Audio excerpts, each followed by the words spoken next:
We hear a lot about psychedelic-assisted therapy, but 3 out of 4 people who choose to consume psychedelics do so at home or in nature with friends or loved ones. I'm April, founder of SetSet, an integration platform to help you get the most out of your psychedelic experiences. The podcast episode you're about to listen to may reference one of my previous shows, The High Guide or How to Do the Pot, because I've been a trusted source in cannabis and psychedelics since 2015. I invite you to visit getsetset.com and sign up for our newsletter to receive your free guide on set and setting to make the most of your next psychedelic journey. This podcast discusses cannabis and is intended for audiences 21 and over. Hello, and welcome to The High Guide. I'm your host, April Pride, and for the last 6 years, I've been educating mainly women on the benefits of cannabis for our health and happiness. When The High Guide launched in the spring of this year, we continued creating audio intended to help you, our listeners, engage with cannabis with more confidence. But beyond educating you, we also wanted to remind you that, number one, cannabis isn't the only plant we can turn to for greater connection to ourselves and our external world. And number two, we also wanted to remind you that feeling the effects of psychedelics, being high, is also good for our health and happiness. We talk a lot about cannabis helping us be more present. Being present is the secret to diminishing depression, which I've heard described as focusing on the past with regret and or without resolution. Being present is also the secret to addressing our anxiety, a symptom of projecting ourselves into a future that is beyond our control. But what if sliding into our past and stepping into our future could also be the secret to ridding ourselves of angst caused by the unresolved and the unknown? Psychedelics is the time machine we need to not just be present, but to also be at peace in the present. And to go back to number two, psychedelics offer a high like no other. Not in that plant medicine is the best high. Meditation, exercise, breath work, sex, music. We can turn to many external stimuli to go there. On this show for now, we're going to focus on good old-fashioned, quote, getting high. Like I said, psychedelics have been improving the health and happiness of humans like forever. Notice I didn't say it happened overnight and it was only an exercise in fun. Like most intriguing propositions, it's nuanced. In the trailer introducing this series, I told you that we have no choice but to think more expansively. And expansive thinking is knowing that in order to get to the good, you got to deal with the bad. Again, being high is fun, so in order to guarantee a good time, most of the time, a couple of intense moments when you stare angels and demons in the eye within the same trip is a necessary step to being able to stare back and smile, or choose to choose differently without guilt or shame or blindly. Maybe a couple of intense moments is an understatement, but really, I think if you can navigate a couple of holy fucking shit rides of your life, not only navigating them and navigate them while you're not of your right mind, your attitude on Monday morning can mirror your TGIF enthusiasm. When you start to feel, I shouldn't be high for this, that's when fake it till you make it should be kicking in. And it turns out, if everyone that's been talking to me in the last year is being honest, that that's the collective realization, that we're all faking it until we make it. So I guess being high helps you practice for life, right? Channeling surrender coupled with self-contained security is the gift psychedelics can offer the everyday version of yourself. Once you earn it and feel it, it's easier to be it and to, in the words of my younger son, deal with it. Here at The High Guide, we have a plan to help you deal with it. Through the end of the year, we're presenting 5 audio adventures in our new series, Journey with The High Guide. To create these 5 distinct audio tracks to complement a psychedelic journey, I asked my friend Tom Butcher to help us. As co-founder of Patchworks, I thought Tom could turn this idea into something so much more than I could have dreamed and certainly created. Patchworks is where electronic music makers go shopping for instruments and audio equipment. Their tagline is, "We're here to help you make and explore your own adventures in sound." So they seemed like the right fit to bring Journey to life, right? We'll learn more about Tom's audio background and his path to Patchworks in a future episode. Spoiler alert, psychedelics were definitely involved. What was starting to take shape when I reached out to Tom was the intentional sequence of the series, orchestrated with a specific progression to help us go there. For journey number 1, which drops October 29th and is titled Trick or Treat Your Mind, Halloween was definitely the inspiration. This 30-minute soundtrack provides a silent disco as you take in the sights of fright, including hordes of humans choosing to wear masks to be feared rather than in fear. And being that it's a Sunday and our first journey together, perhaps we'll keep it chill. I'm planning to take 1.5 grams of psilocybin or 1/10 of a standard dose of LSD. I'm still undecided, but what is decided is that I'm headed to the street with the full-size candy bars. So that's journey number 1, again, releasing October 29th.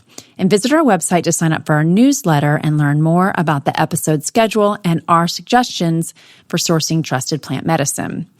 The week following every journey, we'll release an integration episode. Integration is a word synonymous with a post-trip therapy session between you and the facilitator to revisit the trip and discuss anything immediate that came up, as well as how to integrate the effects of the journey into your everyday life. Every integration episode will feature a conversation with the audio creative and a tripper. Following journey number 1, on November 5th, we'll talk to Tom, who created the audio, about how his vision for how the sounds complemented the sights. We'll also talk to a psychonaut who completed the journey. They'll walk us through their experience, and they'll share their specific set and setting, that's mindset, and the people, place, props, choice of plant that contributed to their overall trip. To prepare you for journey number 1 and beyond, over the 2 episodes airing today and next week, we're going to count down 10 ways to prepare for a psychedelic journey. The High Guide's tips to trip. Starting with number 10, which is how these compounds interact with our bodies, and finishing up with consideration for set and setting. Please DM us or email us at the email in the show notes with questions or tips you want to share. So let's get started with the first 5 tips for a psychedelic journey from our High Guides to prepare you to go there with plant medicine, including cannabis. So whether you're ready to go there or just visit, this list will have you covered. Number 10, how do psychedelics work? When it comes to cannabis and psychedelics, one of the most crucial facets to understand is the specific parts of the mind and body they're affecting. While psychedelics do not interact with the endocannabinoid system, both cannabis and classic psychedelics such as LSD and psilocybin affect the 5-HT2A receptor in the brain. Here, a psychedelic can bind to this receptor and help produce a trip that can last several hours. Cannabis is capable of doing the same thing, but it'll take a large dose of some very potent weed, and the duration will be significantly shorter, with effects likely fading within an hour. And while both can produce a change in perception of the world around you, a hallmark of the psychedelic experience, the ones produced by cannabis are considerably more subtle than those of a classic psychedelic. For example, taking a huge bong rip and watching the tree branches sway might produce some vivid colors. You might notice nuances in the movement you've missed previously. If you're tripping on LSD and looking at that same tree, it could very well be full-on dancing to whatever psychedelic soundtrack you've got pulsing through your body. These changes in perception, whether wildly visual and hallucinogenic in nature, or more subtle like a breath of fresh air that resets the mind and body, are related to what's referred to as the default mode network, or more specifically, the suppression of it. According to a recent Leafly article titled, "Is Cannabis a Psychedelic?", psychedelics suppress the default mode network, the DMN, in the brain, which allows an individual to look at a situation from a new perspective. Everything old becomes new again, and cannabis produces an effect similar to this. The default mode network, again, the DMN, is a system responsible for processing self-referential thoughts like introspection, self-criticism, self-reflection, and autobiographical memory. Basically, if you're thinking about yourself, the DMN is likely involved. The suppression of the DMN can promote communication and integration across different regions of the brain, changing perception and how you see yourself in relation to the world around you. Number 9, How does the length of time tripping differ between psilocybin, LSD, and cannabis? The longevity of perceptual changes can differ between cannabis and psychedelics.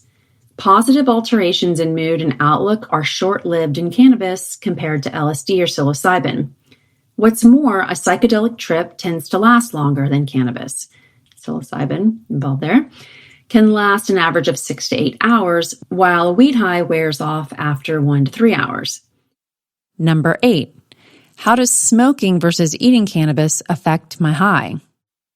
So why do you think it is that we experience body high more often when we eat edibles than when we smoke? Or is it, the strain doesn't matter when it's an edible. It does when you smoke, and you can certainly have a body high when you smoke. But I am curious why we associate edibles with body high.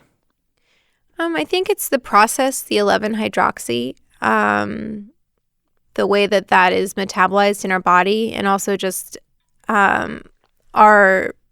it's like going through our whole body. It's not just in our lungs and then going to our brain. It's like we're eating it, it's becoming us. Right. You are what you eat, and so it's like it's really a part of our body. Whereas when you smoke it fills your lungs, it goes to your brain, and then it's over very quickly. And remember, consuming an edible with fatty lipids, which is a high-fat meal or high-fat carrier oil, will maximize the effects and duration of THC. While there are increasingly more edibles on the market that boast strain-specific live rosin, like California brand Pure Beauty's concentrated THC beverage, LSD, which stands for Little Small Drink, and Kiva's Lost Farms live resin chews, you're going to find the greatest variety of strains by choosing to consume flower or pre-rolls. If we're aiming for a THC-induced psychedelic experience, number 7, which cannabis strain should I choose? So this is what I can tell you. If you Google most psychedelic cannabis strain, every list, whether it's a top 5 or a top 10, includes these 4 strains: Amnesia Haze, LSD of course, Power Lemon Haze, and Durban Poison. The ancestor of this strain once grew freely in the windswept plains of present-day South Africa, where the city of Durban sits on the northeast coast. The original genetics of all landrace strains have been modified through crossbreeding, and Durban Poison is no different. Its genetics have been radically altered over the years, making it very hard to find a true heirloom variety. This strain's head high comes quickly, producing an uplifted, euphoric feeling that is strong. You will most definitely feel like an extrovert's version of very high, social, talkative, and ready for fun. Known for energetic, uplifting effects, the effects of Durban Poison are pretty immediate and include buzzing energy and a flurry of mental activity. Durban Poison is a good choice if you're prone to anxiety, and if you want something less potent, we recommend its strain cousin, XJ13. Cannabis isn't the only potent plant that is strain-specific. Different mushrooms, but all containing psilocybin, just like different cannabis cultivars, but all containing THC, produce different effects. Number 6, what are the differences in strains of, quote, magic mushrooms? It's just like cannabis, right? A kosher kush will affect you completely different than a Wi-Fi OG. Or a Northern Lights will affect you completely different than a sherbet, right? Okay. Because the differences in mushrooms, the varietals, they're all different. Just the same if you look at a portobello, it doesn't taste like a button mushroom. Or a shiitake tastes different than an oyster. So the same thing goes with psilocybin. Each mushroom has its own genetics and also its own strength, right? And the psilocybin is different levels. So you can say, give someone 3.5 grams, which is the beginning of a heroic dose, right? Usually it's between 3.5 grams to 5 grams. If I give a certain kind of mushrooms, it will be that's lower in effectiveness. It'll be more of a mellow thing. But if I give, say, a leucistic Burma, which is one of the highest in psilocybin, that it would be a totally visual experience. If you're used to buying shrooms from your guy, you may be able to discern how they're grown, indoors or outdoors, greenhouse, and sometimes they'll be assigned a grade based on its potency. And you're definitely only getting one choice, just like in the way, way back days of weed. My guy recently graded his current product to B and advised me to eat more to increase the intensity. Compare this product and advice to the color menu featuring only A and A+ strains, a total of 5 varietals from which to choose, that I recently received. Having a choice of strains for mushrooms increases the likelihood you'll get the outcome you're after. At microdoses, the feedback is wildly mixed and strain specific, and same for more potent doses, although spiritual experience is reported in several. The fungi on the menu that I mentioned are no doubt from the same kingdom, but they most certainly look like different species. Most have a dermis that is blue and chalky white, reminiscent of blue cheese. One is shaped like dehydrated gourds. Others are wiry and look like Kermit the Frog donning a hat. Other strains have hats too. One is flat, and others look as though they've been crocheted in honey-colored leather. Some strains are more potent, more of a body high. Some have a faster onset. And if you'd like us to email you a menu, message us at the email address listed in the show notes.